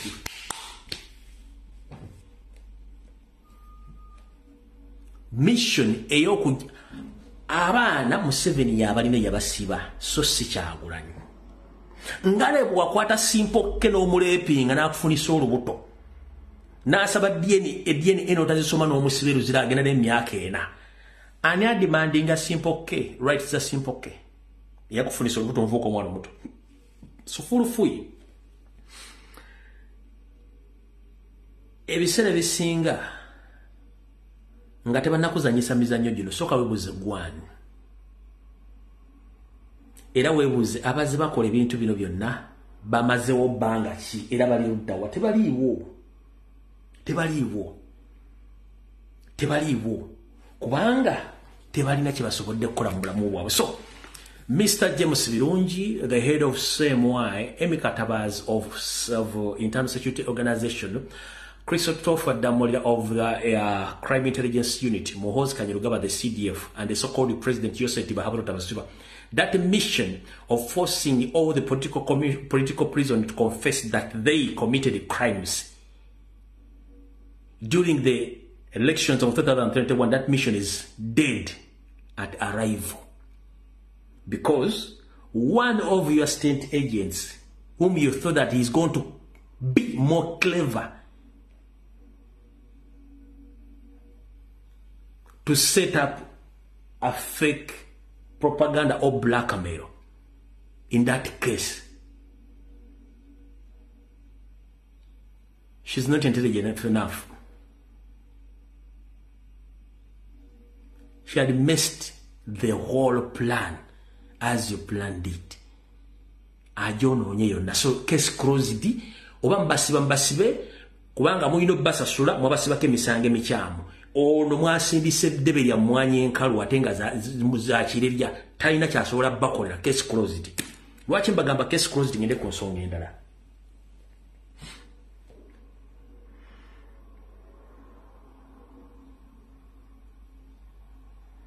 Kambaze wano katono nnyo mumpe mu dakiika emu. Katono nnyo waki case closed.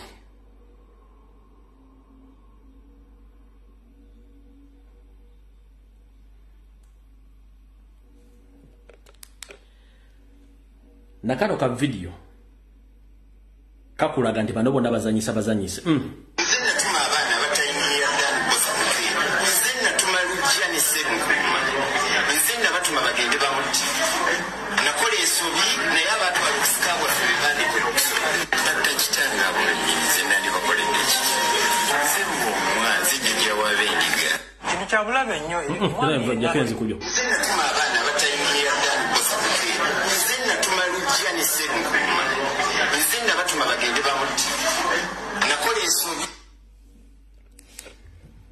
bano bonna script oba byokwogera bijja kuseemwayo.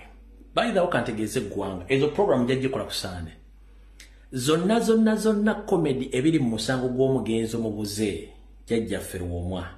Zonna script za seemwayo. Byonna abizanya kubanga n'obuwanga basange 17. It's on record. Amagumba bagajja ku seemwayo. Abaana baze batugumbulya ku seemwayo abatalina identification. Ne bagalita baga planting out. They are disposing those crews ogajja ku seemwayo. Je bagajja. So gonna gosa sibasanze obuwanga 50 beba baana bawamba ne batta abatalinaako bumanyifu je bali.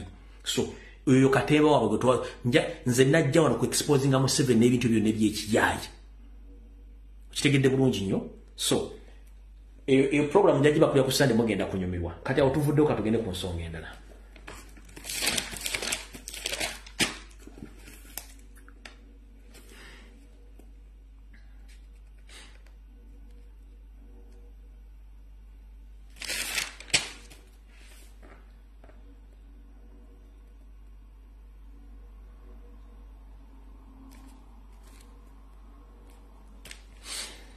Kunaku Olwokusatu najja ne ngamba abantu abakolera mu katale ka Owino okubeera begendereza okujjawo okendeza capital wamwe n'obutale ka Monsimbi kati mumpulirize bulungi nnyo abali mu Owino.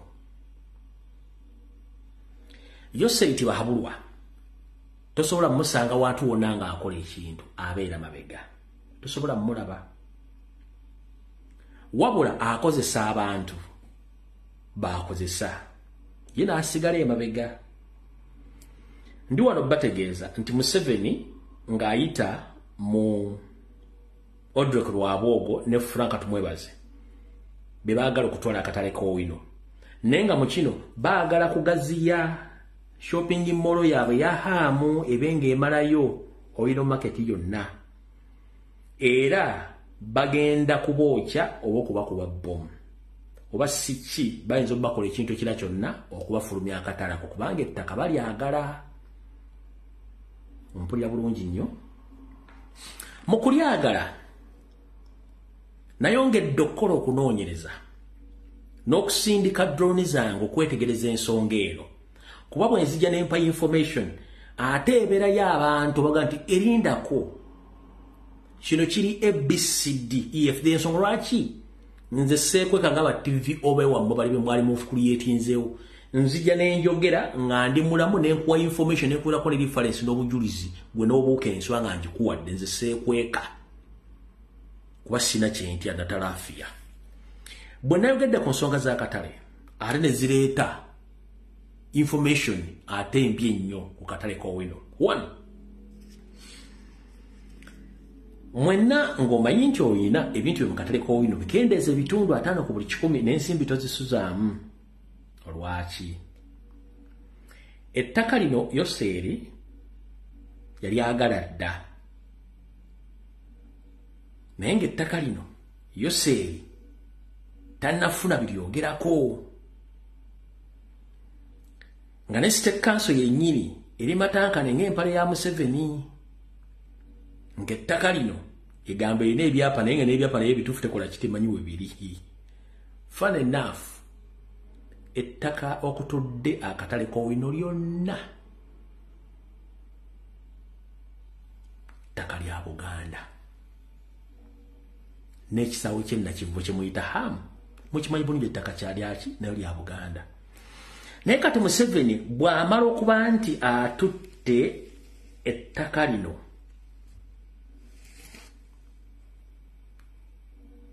ne wavaayo famire ya Ssekabaka emu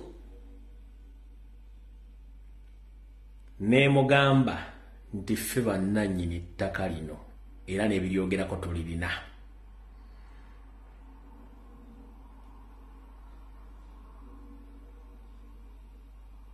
Ompulira bulungi nnyo.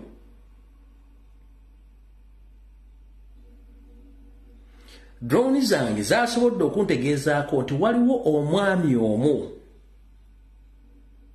ng'ono bamuyita Kiriwa Fred, ono nga y'alina obuyinza obukwasaganya ensonga z'abannannyini ttaka lino. Kiriwa Fred omanyi kuno kwoli naawe okimanyi nti gwe olina powers of Anthony ez'abalangira n'abambejja bannannyini ttaka lino abatuufu. Kiriwa Fred gwe olina gwe goba powers of Anthony to execute all the transactions businesses on behalf of this loyal family.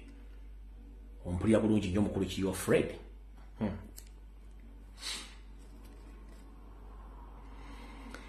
Bano bategeera batya? Museveni ategeera atya? Museveni ayina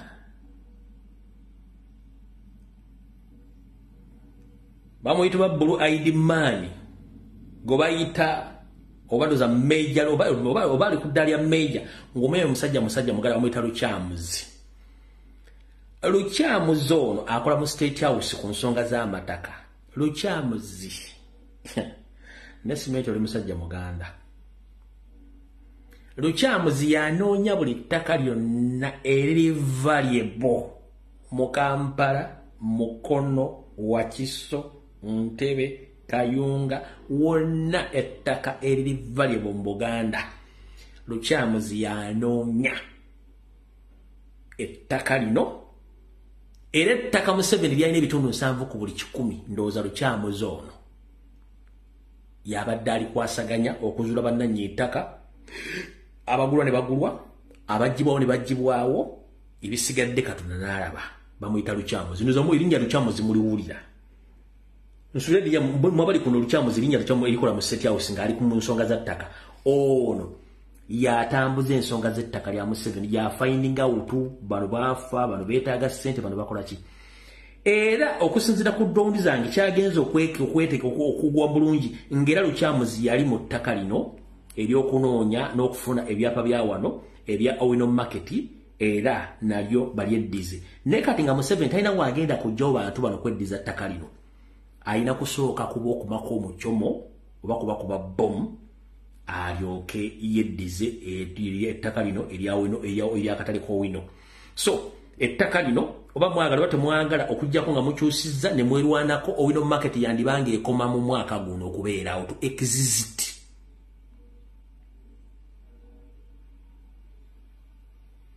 Owino Market might stop to exist by the end of this year.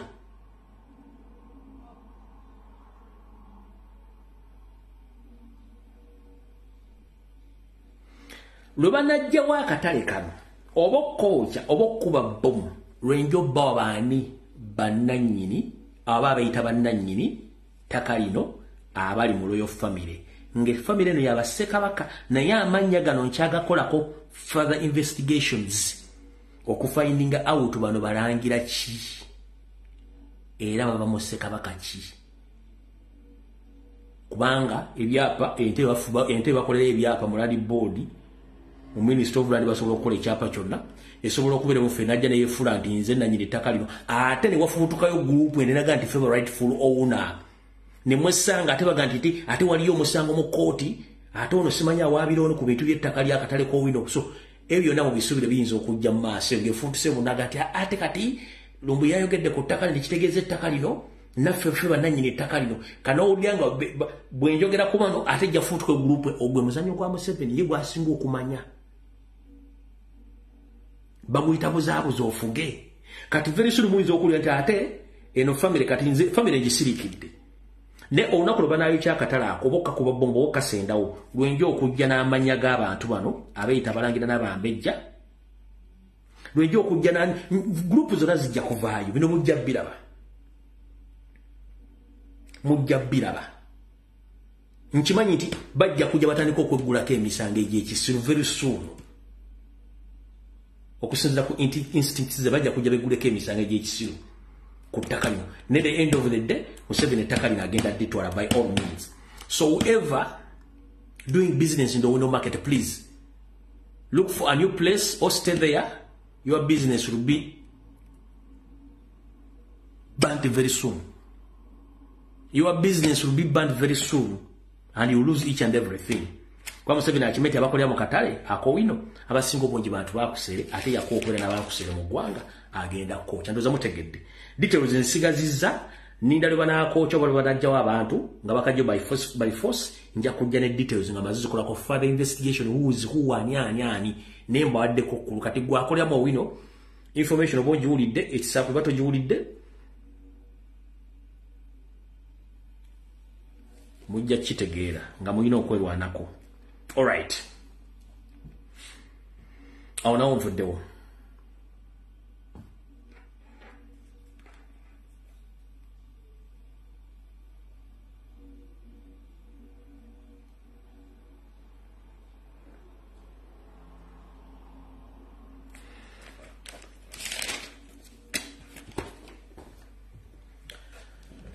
Awo nawo nvuddewo. Njala tuddewa. Kati bwe tubagamba nti ekiri atabala kyekiri n'atudde waka ebiseera ebimu luba mweyibaala nnyo. Ntegeezeddwako nti abadde bagufudde omuzannyo politics tankwatako economy tenkwatako mwogera nnyo be mwogera tembiinaako mitwe n'amagulu ndi wano bategeeza. Uganda Revenue Authority to correct school fees in a new education proposal system. Ekitongole ekikunganya omusolo mu ggwanga lya Uganda kyavudde kitegeeza kiri enteekateeka egenda okuba nti kyekikunganya school fees ezo ez'abazadde zibasasula eri abaana abo nga bwattu bagenda kubako enjawulo y'omusolo. Kino kitegeeza ki? Kitegeeza oba owagira enkyuka kyokuba togiwagira. Museveni kino ekintu agenda kiisa kubanga ayagala ssente nnyingi ezina okuddukanya obufere bwe n'obubbi bwe n'ebyobufuzi bye. Kati ne school fees z'obadde ogenda okusasula ku ssomero Revenue Authority eyinza ozzaagala nga yezifuna wabula ng'ensimbi ezo bajja kugaa nti otoopingeko ko ssente nga bagenda zijjako omusolo. Kino kigenda kuforcinga buli muzadde yenna agenda osasula ssente ezo oteekeddwa okuba nga olina tini number. Do you know what it means a parent or any person to be having a tini number? Kitegeeza nti tini number olina ogifeeding nga Revenue Authority esobola oteekako omusolo gonna gweyagala. Eyo mbimanyi bulungi nnyo. Kitegeeza nti kati okusasula school fees omuzadde olina okuba nga olina tini number nga bw'osasula ssente ezo Revenue Authority ejjako omusolo gwayo. Kitegeeza mu butongole abadde asasula akakadde olina ssente z'olina okwongeramu. Abadde asasula 5 olina ssente z'ogenda okwongeramu. Abadde asasula 2 olina ssente z'ogenda okwongeramu. Kitegeeza nti zigenda kukula zeeyongeremu. Mukama yeebazibwe. Amiina ey'amaanyi tebinkwatako. Mbeera ku social media tubagamba ensonga zino muzoogera politics tatukwatako. We are less concerned about politics. Lumbuye tebalina byakukola boogera nnyo. Yes.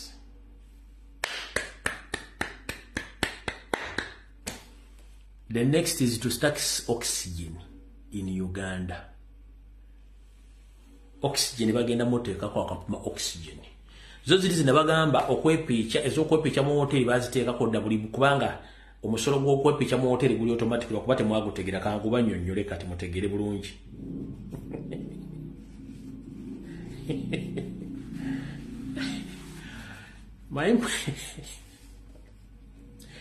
Lodge yonna oba hoteri yonna mu Uganda bwe bagamba nti loogi ya mutwalo mu Uganda gyogende oba togeze ku picture as long as nti yitibwa loogi ba hotel bwe bagamba nti obadde olina osasula omutwalo gumu n'ekitundu bagamba sasula gumukana nakitegeeza nti gavumenti etutte enkumyezi 3 either opiica oba topiica wowe asibata obasiba ofuluse buli muto gw'omuntu oguyingira mu loogi ba mu hoteri okubaka gavumenti efunako ssente zamukitiite tebinkwatako tubagamba ebintu bino muzuukuke tukyuse gavumenti ng'obudde bukyali mujja kulwako emunywa amazzi muganya okutegeera kati bambi tebinkwatako ate bwe tebinkwatako bwe balina abaana abasomera mu masomero nga tasobola kukola kintu kyonna nga tanaweza school fees za mwana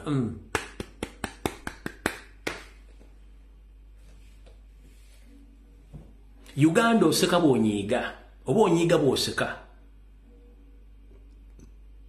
buli omu ojja kiwulira era ojja kikombako kati wulira ekiri ku kisaawe Entebbe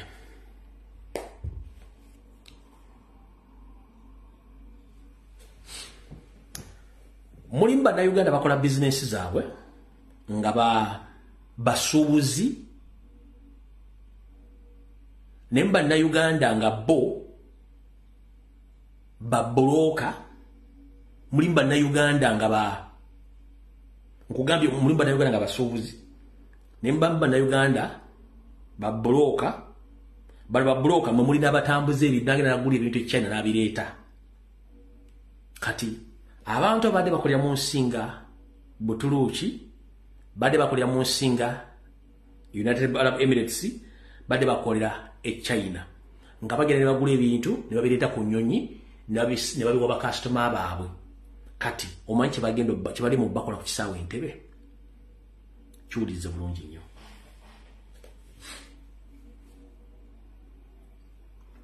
omuntu bw'ajja Buturuuki wanaagulawo essuuti ya $4 mwezi mu 5 Uganda Revenue Authority Entebbe essuuti eyo egikyajinga $4 mwezi mu 5 kitegeeza essuuti gye waguze $4.5 wane ettake Revenue Authority ku kisaawe Entebbe genda gikujjako essente ezimu ze wagiguze kitegeeza ogula essuuti ogijja ettake okuyingira Kampala okufuma ku kisaawe ky'Entebbe nga ogiguze $, nga yonna okuggwa eggweredde mu $9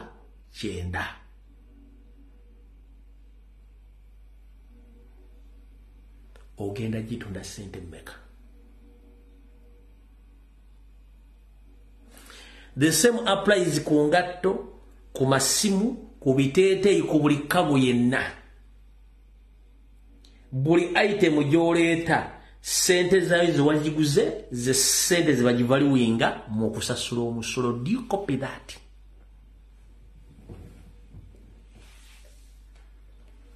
Okiwulidde munnange ekintu ekyo? Bw'oba waguze iPhone 12 Smart Pro Max because bitya simu za musizimanyi wagiguze milioni mukago myayinza okuganijala milioni 2 omusolo. Oba waguze Samsung zine ziriko waziguze milioni musamuza muyajanga jala milioni 3 omusolo.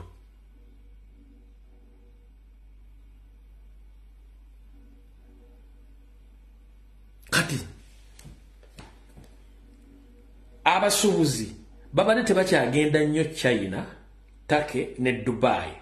Ng'olwedde eriyo bannansi abali mu bizinensi y'obwa bulooka n'okuguliza abantu abo ebyamaguzi bo ne balinnya ennyonyi on a weekly basis ne babiyingiza e Kampala ne basappulayinga bakasitoma baabwe nga bwe batambuza obulamu. Kitegeeza nti Uganda Revenue Authority musake eyokuddukanya bizinensi ebajjemu automatically. Bwe baana bawalazizze paka ne basigalamu kiba kitegeeza nti gwe abadde alina okugula essuuti emitwalo 35 otuusa okwambala essuuti y'emitwalo 80 ku kakadde.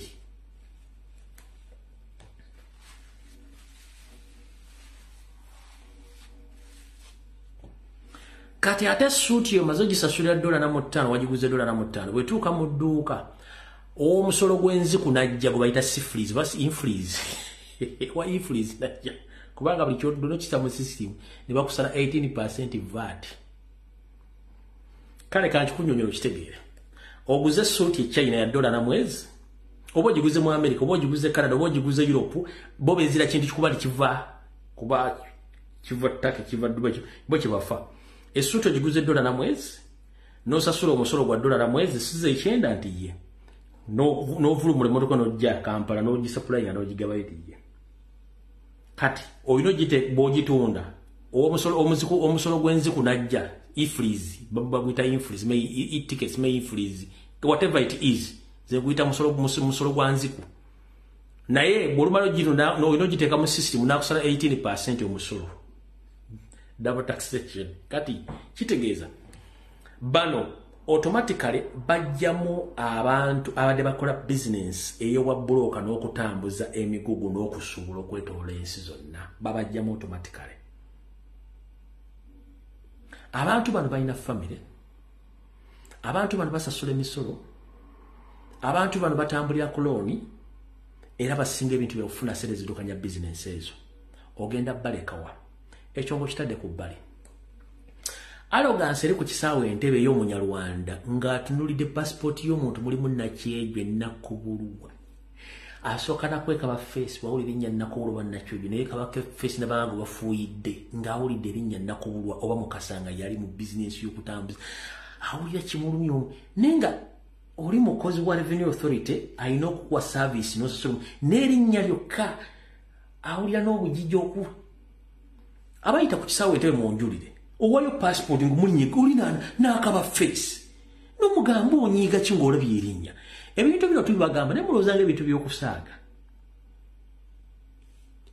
bwe tekitannatuukako oyinza n'okunyiiga okusinga aza abyogera essaawa zo nga just erinnya Namukasa oba Mukiiwa Mutebi ng'olira passport oba ogenda kusasula omusolo n'akuddabolinga because of that name n'akulaga if you don't act according to his orders or orders business ye agenda gisuula oba okuddabolinga bintu obirekewa by force because of the name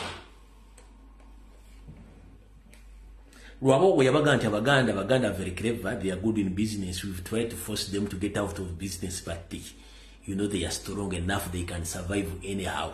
You are Chimbiogiranga webiri wano. What Chimbiogiranga webiri wano?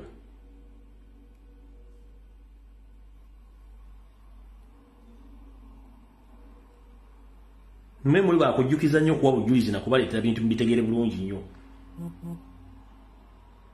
Kaluwako nawe yangu ovaayo wano.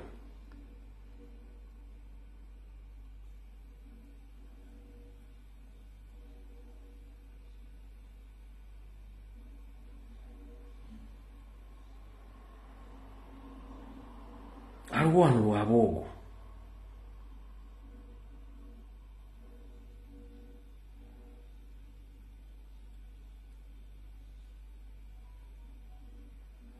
Nakanoonyi wano. Memuli bakujjukiza nnyo baga ebintu bino olumwewunza nga temwagala bitegeera naye nga ate biri Kaluwa.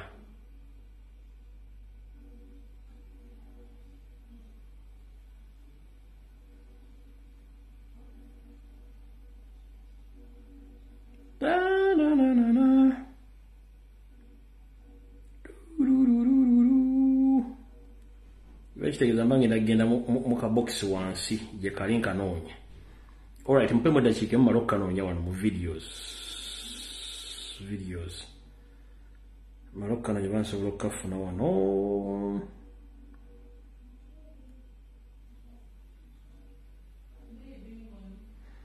Ndako mmalo kanoonya wano. Naye nakabazanyira bunaku nkabazanyira wano. Nkabazanyire wano mukawulire.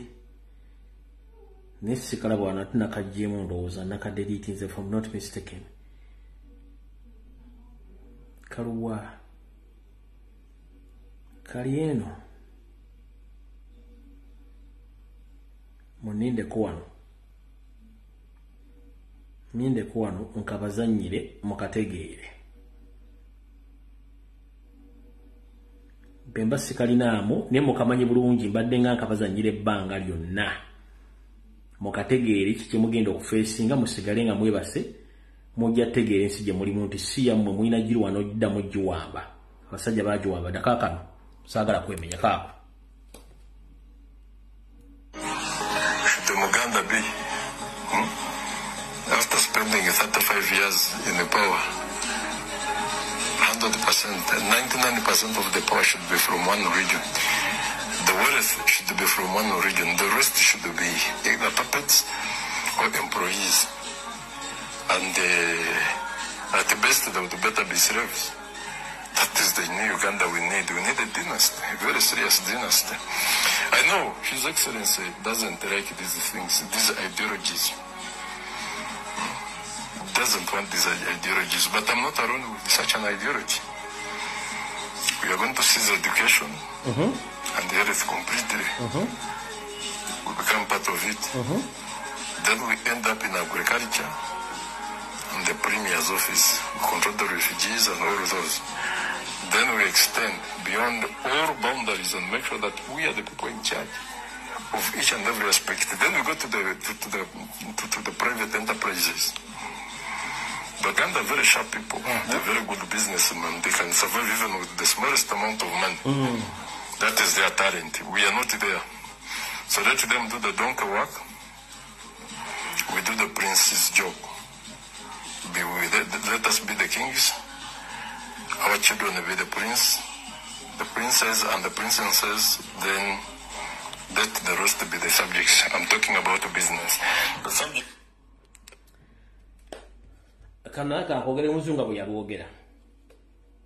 The most confusing part of that gentleman, the so-called Rabogo, the son-in-law of Museveni, first and foremost, he's a son of a bitch. Someone might ask me, why do you call Rabogo a son of a bitch? Yes, he is a son of a bitch. He is like his father-in-law Museveni. He doesn't have any address in Uganda. He came with his mother. Nobody knows Rabogo's father. Nobody knows Rabogo's mother. He came like Museveni, his father-in-law. He's a son of a bitch. He's not a Ugandan. That's why they behave like the way how they behave. They talk arrogantly because they know that they captured power using by the use of the gun. They have a rights of killing people. He's dealing in human organ trafficking across Africa and the entire Asian countries. He's the one controlling Mulago mortuary and the other mortuaries in the referral hospitals across the country. Whoever meets accident in Uganda, they take you direct to those mortuaries or hospitals. They harvest your body organs, and that is his business all around. So he talks anyhow because he doesn't care. He's the son of a bitch. He doesn't have address in Uganda. Nobody knows his father, his mother. Let no one lie to you that Sam Kutesa is the father of Rabogo. No. He's not his father. He's a son of a bitch. He doesn't have his mother. He doesn't have his father in Uganda. These are the people, foreigners, who are just killing us Ugandans, including Museveni.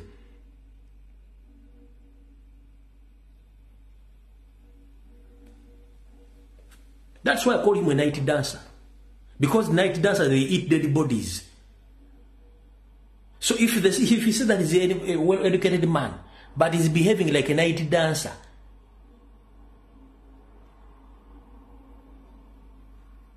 by doing this shadow business of body organs harvest in Ugandans. Ono simu na Uganda musajja mugwira. Talina kitemu Uganda, talina nyina mu Uganda. Bibana sajja batutanga tana kyakwetaaza. Kubafa batulabanga business. So kati business zuna bazibajjemba zibajjemu. Nabade bakola business zino twale nazo bazibajjemu. Omusolo gufuusa omusolo. Kane school fees obagenda mutandika mujjako musolo. Tebinkwatako. Ne bajja kuba namwe bajja kubabbira mutebakwatako kimujja kiwulira video ekomye watu jja kusinkana ku Sunday sawa 2 ezakawungezi Mayiga nzija mukulu ku Sunday. It's your turn in full string. Be aware. Nzija tebinkwatako ne babba mujja kiwulira bijja bakwatako tusinkana ku Sunday sawa Mbulange Mengo video wedde. Yo, this is Bobby Wine, straight from Uganda. Ewafe Uganda. Big up that YouTube channel. Subscribe.